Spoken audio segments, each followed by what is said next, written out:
So today we're doing one of the more popular installations on WRXs, and in my opinion, one of probably the most important ones, and that is going to be an air oil separator. We are installing the IAG V3 AOS on the WRX today. Now, if you don't know what an AOS does, it's a pretty critical and vital component for at least Subaru speaking. I know a lot of people who are new to Subarus, maybe it's especially with the new WRXs, I know there's a lot of first-time modifiers, a lot of first-time Subaru enthusiasts.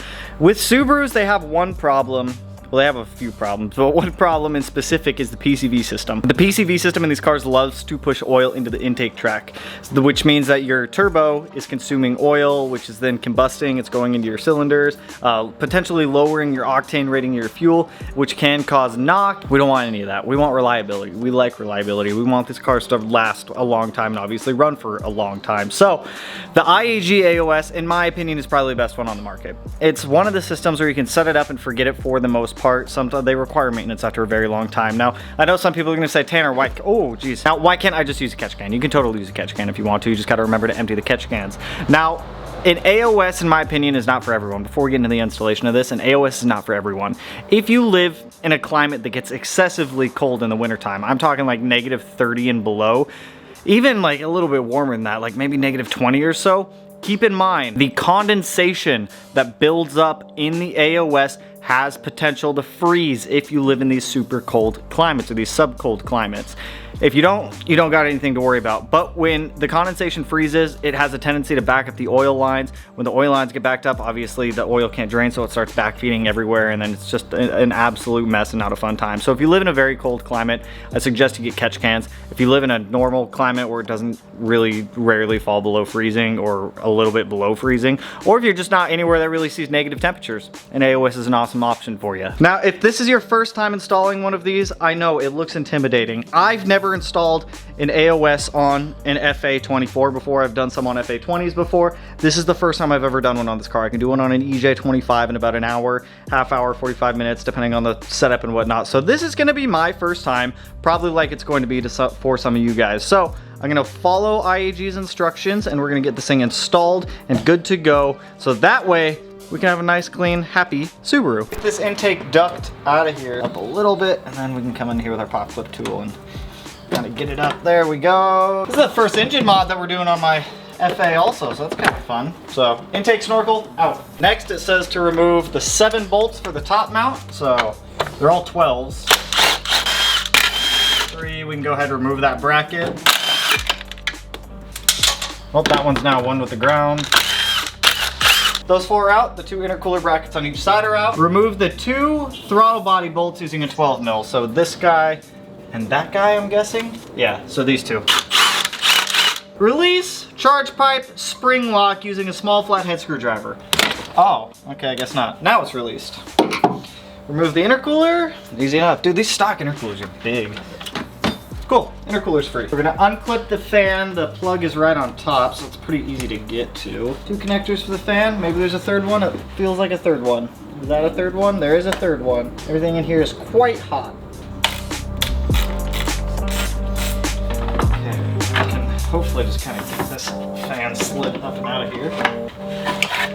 Like so. So to get this fan out, there is 1 clip down there on the other fan that goes to it, and then the other 2 just kind of dingle-dangle around here, right like that. You got 1 big one there, and then the other one there. And then those all go here, here, and then this is the other one that you unplug, and then this fan will pull out after you take the 2 10s out. Be tight on there, but not too bad.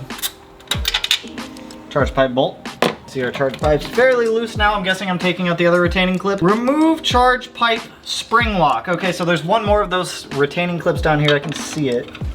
It doesn't look too bad to get to. There it goes. Retaining clip is that guy right there. Wow, that charge pipe is tiny. Woo! Cut and remove the one-time use quick connect fitting in front of the intake manifold, following the factory procedure in the following step. Oh God. Okay, hold up. So I gotta take off this shroud here because it's right down there.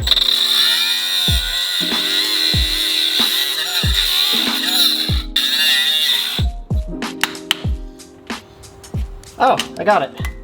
Look at that. That was dumb.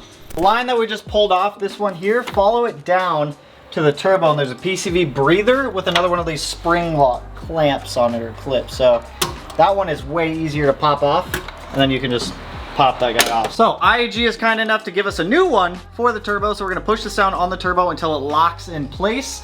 You'll probably hear a click, but this is gonna go on the turbo itself. Okay, that was super easy to get on. That guy just like slid right on and locked into place. Sick. Okay, cool, smooth sailing hopefully from here. Remove the PCV line from the block on the back side of the intake manifold using a pair of long needle nose pliers. Okay, there we go, I got it. I think I got the clamp. Yeah, the clamp should be up far enough now where I can pull that guy off.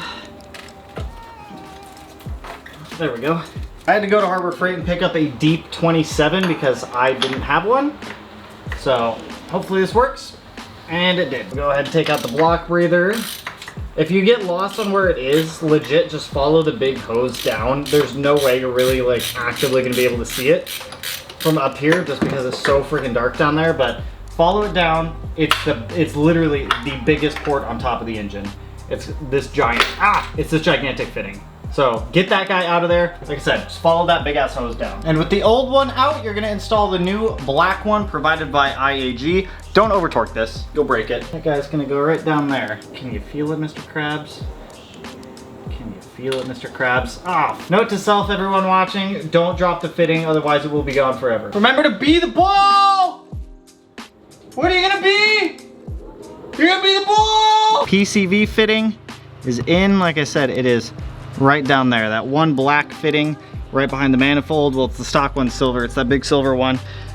Like I said, just follow this big hose and that's where it goes. All right, now it says to install the mounting bracket onto the AOS. So mounting bracket, bottom of the AOS has the coolant lines on it. These little guys right here. Top of the AOS is that guy. So they have theirs with the bracket orientated like that. With 1, 2, 3 exposed, so I'm guessing right there is where it's going to mount. We would remove shock tower bolts. Just these two though.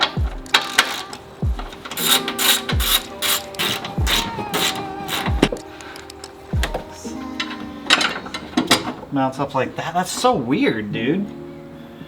That's so weird for an AOS to mount. I guess not. I don't know. I'm used to other Subarus where they mount up like farther back, but hey, it works, it works. So on the driver's side, you've got a coolant line coming up to a 90-degree fitting.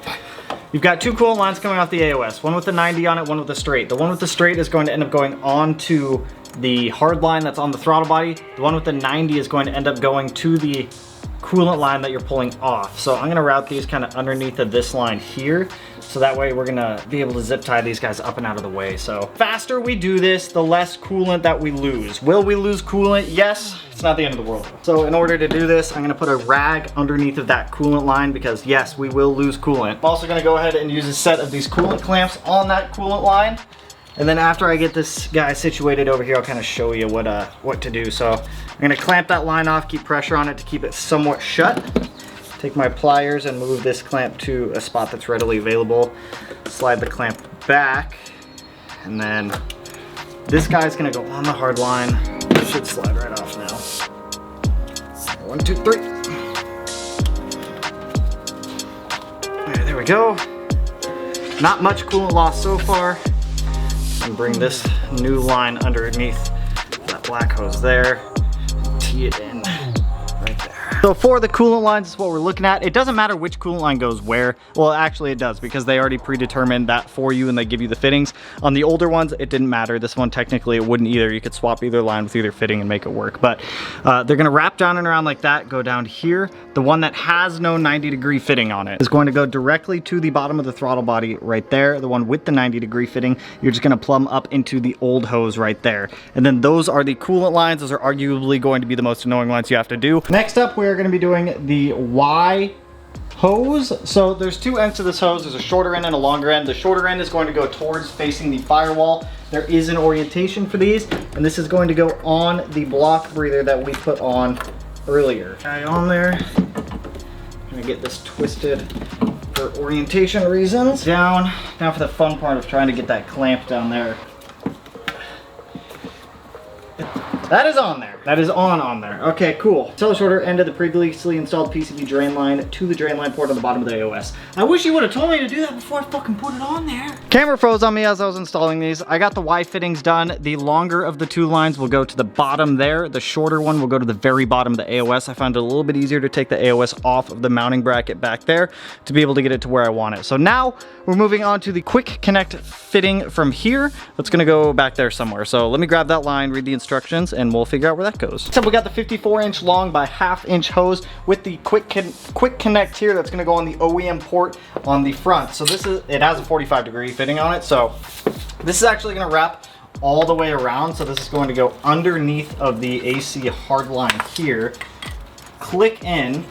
Oh, there it goes. So it clicks into that hard line there and is literally going to wrap all the way around. So I think I'll route I want to route this underneath of the wire harness here. I don't like it going above it. For the topmost line off the AOS, it's gonna route down here, follow this PCB line, go underneath this brake booster line. You can kind of route it however you want. You can have it go on the back side. It's gonna go down underneath this harness here, following the harness there, coming down and around, and it's going to click in place down there where we had to remove that stupid one. So we've got, what, only 2 lines left? 2-3 lines left? It's not too bad. Now we're gonna need that one line that was coming off the intake manifold before that used to go to the stock PCB fitting, this big guy here. So let me move these extensions here. So what's gonna happen is you're gonna thread in this line provided from IAG with this little black fitting on the end of it into this guy, but we're gonna have to clean off this old tape here and put some new Teflon tape on the stock PCB fitting here. Give this fitting a couple love wraps. There it goes.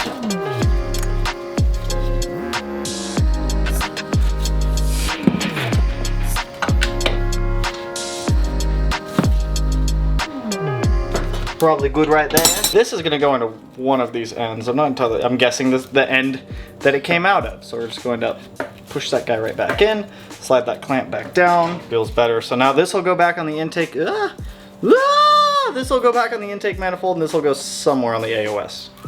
I believe I already know where this goes, but we'll go check. Slide that guy under the hardline bracket right there. This is going to go back on the intake manifold. Ass to fit down here. Holy hell. Now we're gonna bring that clamp back up.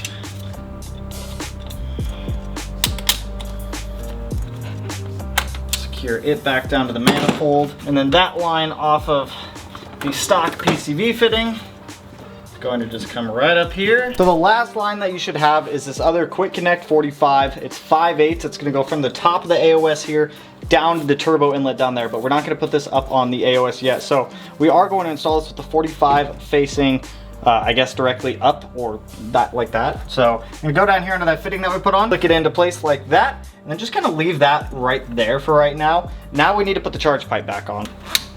Oh, dude, does it literally just push on? It just pushes on? Are you fucking kidding me? Slide this guy down there. Kind of slide it past this radiator hose. Yeah, man, it just wants to go back in its home. This was honestly a pretty easy install for an AOS. Like, I'd say anyone could probably do this. Like, it's really not hard. Plug all the fan connectors back in. Okay, there we go. That intercooler clamp is on there. Now I've got to somehow, okay, there we go. Oi. Ha ha ha! I'm guessing I'm gonna be putting those 212s back in right there.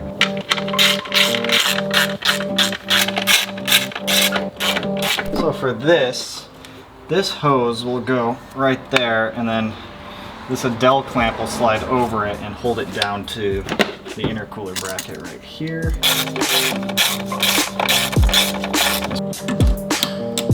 Bam! Yeah, that goes in there.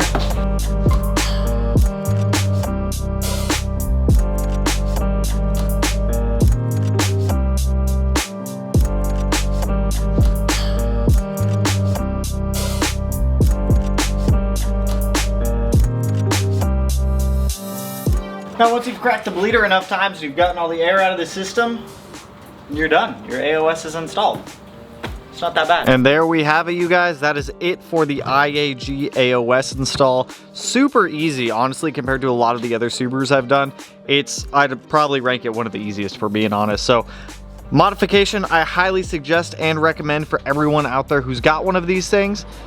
You can do it. I promise you can do it. That's all I got for you guys on this one. It's been a little while since I've done a dedicated install video like that, so I hope this helps you guys install your air oil separators on your cars. Like I said, AOSs aren't for everyone depending on the climate that you're in, but they're an awesome thing if it is something that is applicable to you. So, and a little update for those who are following with the RX-7, the Greddy V-mount kit finally shipped out. That will be here on Tuesday, so that way we can get that car pretty close to running. So, that's all I got for you guys on this one. If you like the video, you know what to do. Go and hit that like button, turn it black, blue, green, yellow, purple, silver, cyan, whatever color turns for you. And if you're not already subscribed to the channel and you want to be able to put it in one of these corners, no idea which one quite yet. But with that, I will catch you guys in the next one. So peace out, homies.